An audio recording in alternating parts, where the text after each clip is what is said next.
Back in the country, the Ethics and Anti-Corruption Commission has released a corruption index report, which still places the Kenya Police Service within the Ministry of Interior as the most corrupt institution in Kenya.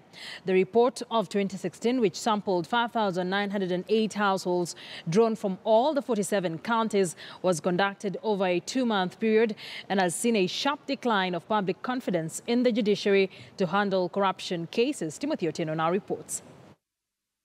The report, dubbed the National Ethics and Anti-Corruption Survey, has once again shone a negative spotlight on the country's men and women in blue. Over the 5,000 cases sampled, a majority of respondents mentioned that they had been asked for bribes while either at a police station or by a traffic police officer. The people were fined a total of 77 million. And you know, the challenge we have in our country is that we don't want to name corruption as corruption. The survey cites the Ministry of Interior and National Coordination as the country's most corrupt entity.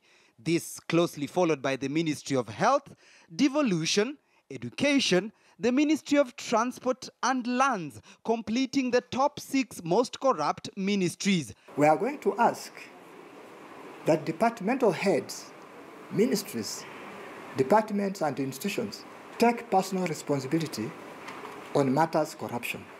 The report coming just days after President Uhuru Kenyatta promised zero tolerance to corruption while administering the oath of office to his second cabinet. Should you, at any time, feel the weight is too much, just say so.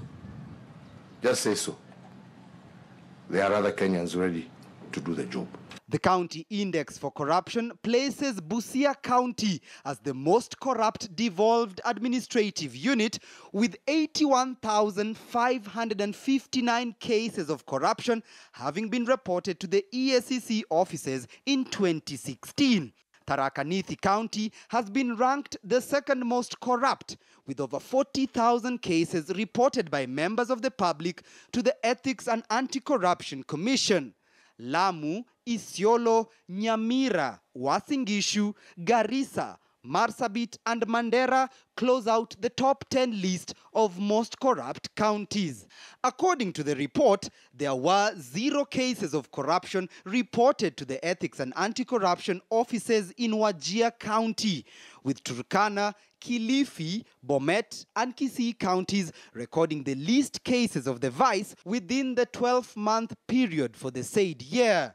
For us to make the situation better for ourselves as Kenyans, it requires the leaders and policymakers, definitely. Kazi kwao. It requires service rendering institutions like all of us. Kazi kwa kila mtu. It requires law enforcement agencies like where some of us belong in doing this. The public's approval rating for the judiciary also appears to have taken a nosedive, with just 25% of those sampled exuding some form of confidence in the legal organ in fighting graft. Due to inefficiencies in our judiciary in the past and the very litigious nature of our population,